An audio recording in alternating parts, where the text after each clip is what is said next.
Okay, so on your paper, we're going to make 4 quadrants. There's 2 axes here. The one at the bottom is interest, and the one at the top over here is influence. This is sometimes referred to as power, but for today we're going to call this influence, because power adds a whole lot of other dynamics to our discussion.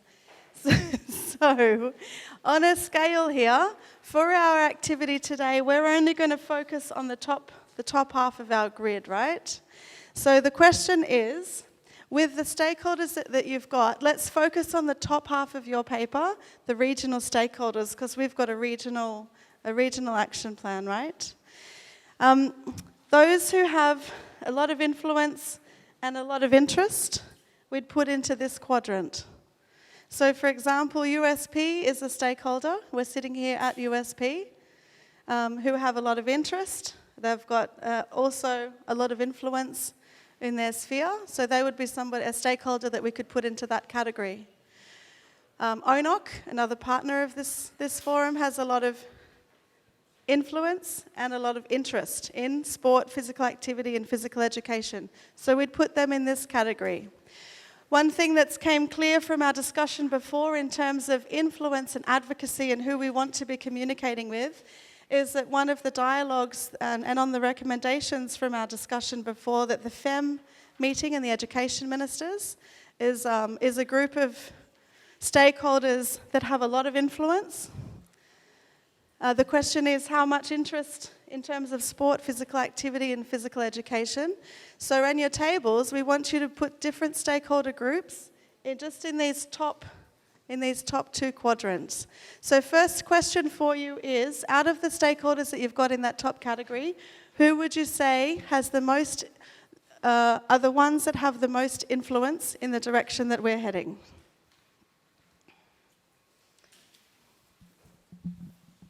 You don't need to map all of them. We're gonna prioritize here. So let's take the top 5. Top 5 in each box. Thank you, colleagues, for giving us this opportunity. Our group, it's called the Roses. We have on the influence list on the top right-hand corner, we have the higher education institutions. We felt that they are important. So are the UN agencies. We have ONOC there, the donors. We also have the CSOs, which includes all the PRSF and PIFL. And we also have CROP. On the left-hand side, we thought those are the technical groups that will attract our influencers. These are the ministers, and particularly the sport ministers, education, the ministers for economy in the region, and also the health. We have the tourism, the private sector, the media, and Orado there, and also OSFO. There could be cross-cutting organizations like HCIs in both these sectors there. Thank you.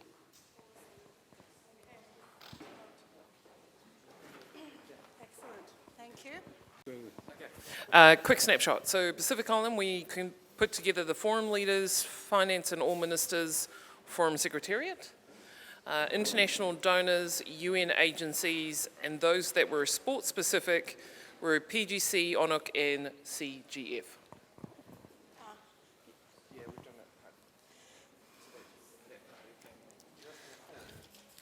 Yeah, perfect. Pacific Island Forum Leaders, Finance Ministers, Forum, yeah, perfect, and international donors, UN agencies. Which UN agencies? Okay, everybody. Okay, set. And Pacific Games Council, owner, yeah, the big sporties. Awesome. Okay, thank you.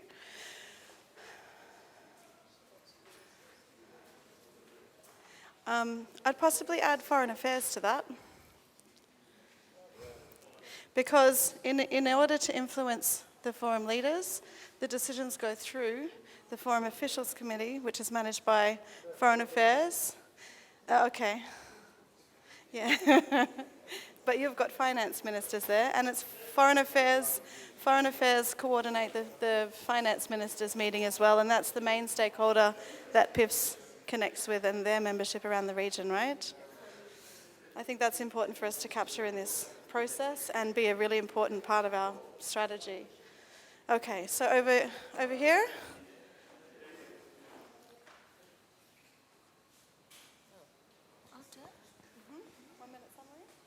Okay, thank you. In terms of influence, high influence, but possibly not as much interest, we're looking at FEM and FEDM. So definitely a lot of influence, but we have to continually build the interest. FEDM is the Education Ministers meeting. High influence and high interest, ONOC, USB, CGF, PIFS. High interest, not as much influence, the Pacific Disabilities Forum. And we were just having a discussion about where to put the UN agencies. Just how much influence and interest. Yeah, bro. Touche.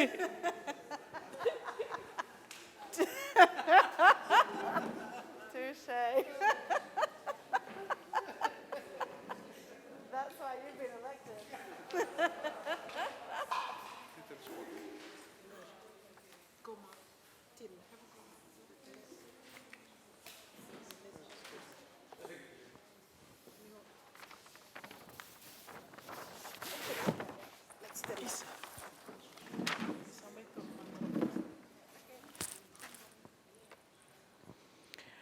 Thank you. Sorry. Thank you. For our group, we have more than 5, but we have sort of grouped them together in order to have those 5 groupings. So we have in the most influenced and most interested group, we have ONOC, all the sports CSOs, ONOC, PGC, OS4, CGF, ORADO, and we already have the sports ministers. That is from the Pacific ministers. We already have the sports ministers on board. We also have the development partners, AusAid, or Australia and New Zealand. They are already strong influence and interest in sports. But on the other side, where we have a few influence, less interest, I think. High influence and small interest group. We have PIFS, PIFL, the PMs. These are not the prime ministers, but the Pacific ministers. We think that we need to get them on to the other side to get their strong influence, strong interest, and particularly on the finance, education, and health. We have the crop agencies, USP, yes, they're moving towards that end, as well as SPC.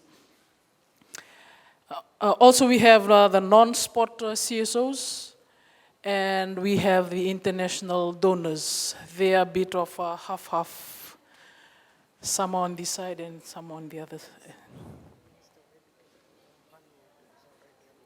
Oh, yes. And for this one, we have the exception of the Minister of Education from Vanuatu is already on that side.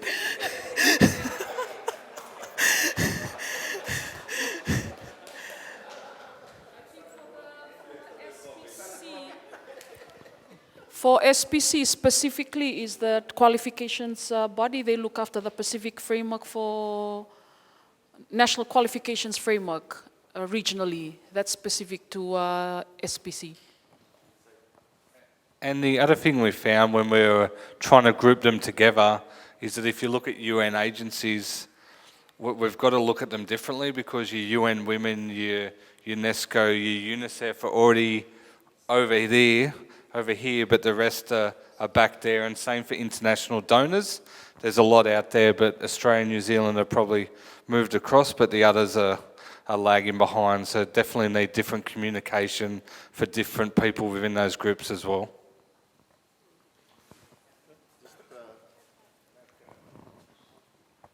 This one is just a simple one. Where would you be placing the media and also the tourism? On the left or right? Oh, you have fives. Oh, okay. So not interested, I think. Thank you. Good question, though. And on the donors, where would you place China in there? Honestly? Yes? All right. Okay. On the right, in the middle? Oh, in that, athletics, they do a lot of training, I think, for athletes. Why do you think Samoa got all the gold medals in the last games?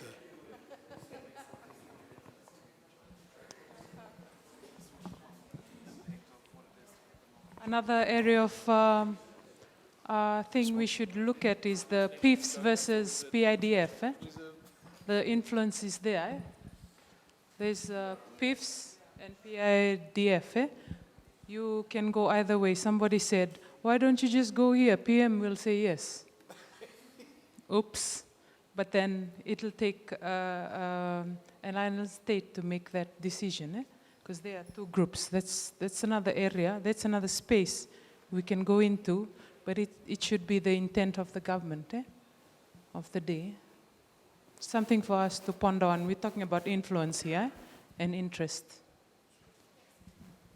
I'll just respond to the Honourable Minister's question about China and the athletes. As you might know, we sent 295 athletes 4 months in China before the Pacific Games, and that's a strategic agreement that was born from the year before through the Ministry of Foreign Affairs and Trade, so international relations, and also probably treated as a partnership in terms of building our human capital. The outcome from that, probably higher level of training regimes for the development athletes, because we had a mixture of weightlifting, boxing, and then the rest of the other 250 were all development athletes being introduced to a controlled daily training environment for 4 months. That's 120 days in China, changing nutrition, bringing back that expertise and the Chinese coaches that were in China to work with Samoan coaches. And so that's the wider benefit and investment to Samoan sports. Yep. Just to follow up on Matt's point, we've got education, health, sports, finances, the ministries, but we don't think about foreign affairs. And I think that needs to be a key ministry also.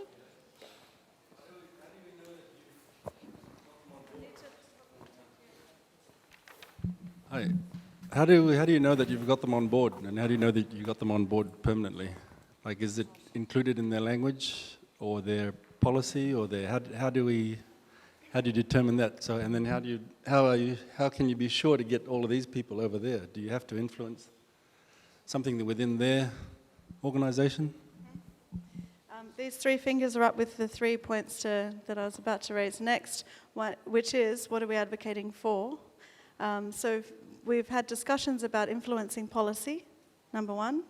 We can influence programs. There's a lot of investment in specific programs. One example of that would be integrity commissions for sports, one program stream. And then behaviour. We want to influence behaviour for people. How do we do that? That's a whole nother category. So the media becomes a critical stakeholder if we want to change behaviour. But if we're talking about influencing obesity, the experts say that it takes more than 10 years of a comprehensive strategy to influence anything to do with obesity in terms of changing behaviour habits, particularly for children. So I think it's not a one hit. We're going to need a really comprehensive strategy here about what communications and where and how we're going to measure that.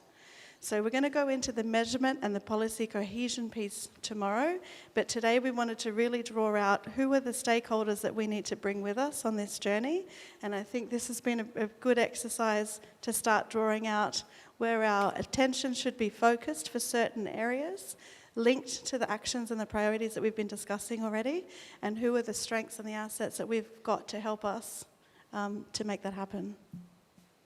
No, Jackie, what I just wanted to say is just based on my experience is the organization versus the people. And I think we have to strategize around how do we get the people on board, those in leadership, no, people in those organizations. Because in my view, the organization, we have the same outcomes, but it's the people that make the decisions whether they come in or not. As we move forward here, now it's time for us to get really specific and write down and document our key actions and the measurements that will go alongside that and the timeframes. And we're also going to need to group our stakeholders together, linked to these areas of influence. So for example, for physical education, there's going to be a key set of stakeholders that will need to take action for us to realise our goals. When it comes to integrity, there'll be a different set of key stakeholders regionally that will need to take action, that will need to coordinate, that will need to share data, and that will need to report back. And in some of those cases we've already identified there'll be links and some crossover where we'll need to manage that as well. So I think we've done an awesome job so far pulling all this together. How's everybody feeling?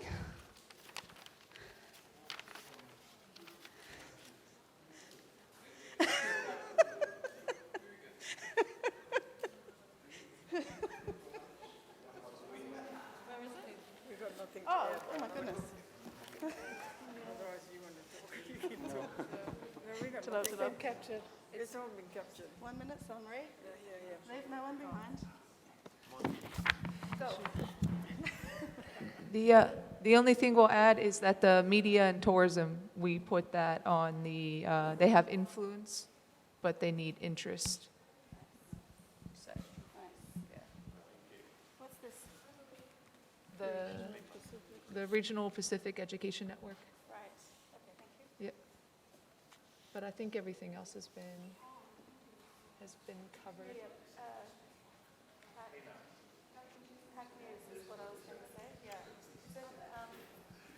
If we're being clear about media stakeholders, we've got, and it was raised before, PAC News, in terms of media stakeholders. What was this one? RPEN. RPEN.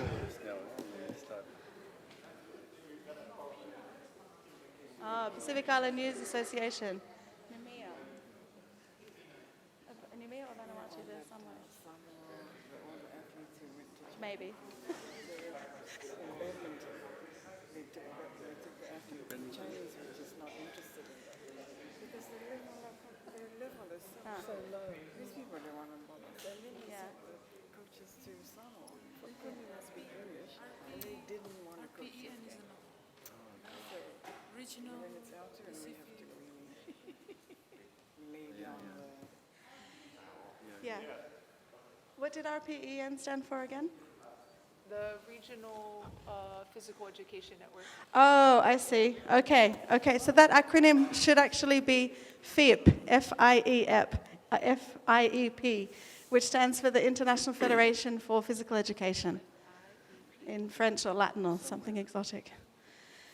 One thing I wanted to add on this stakeholder mapping process is that it's really useful to help us look at the actions and the outcomes. And in doing this at the national level, we identified, for example, in Fiji and Samoa, they said, if we're talking about sports tourism, arrivals and remittances, what we really want to influence is having a ticker box for sport on the incoming passenger cards so that we can measure that better.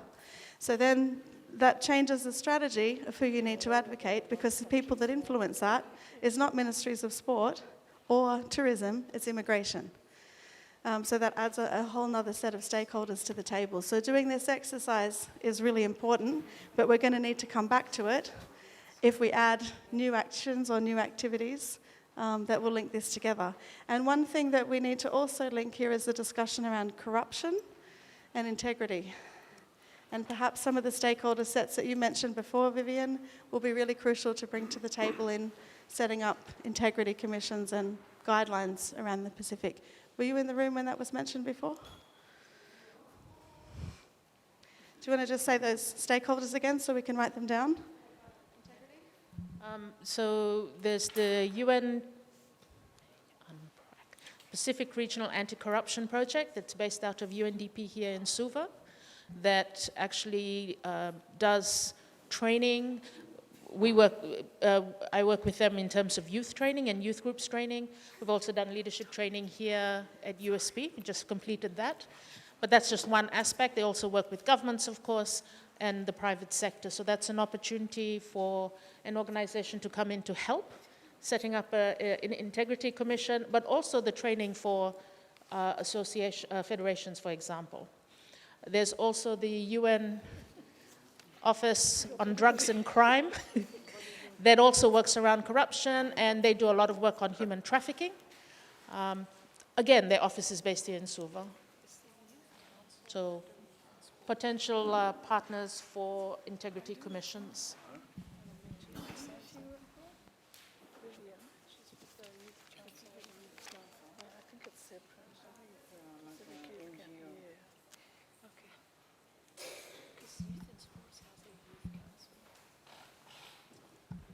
I would like to mention that the involvement of China in the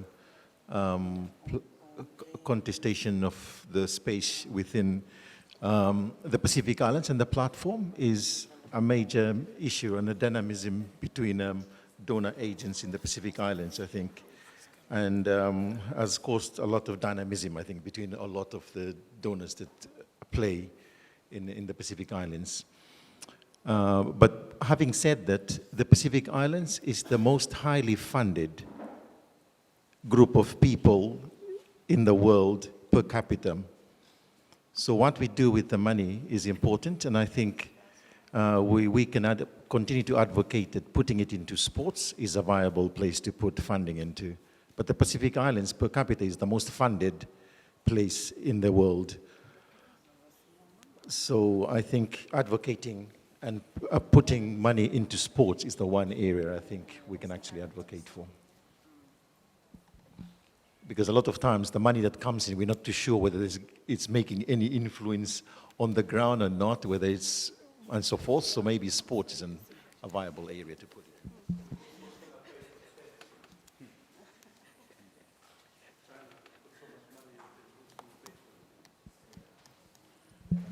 Who's going to pay for the debt if China puts so much money into Pacific ports or any other infrastructure or anything like that? So it's going to put a lot of demand on country itself and Pacific Islands.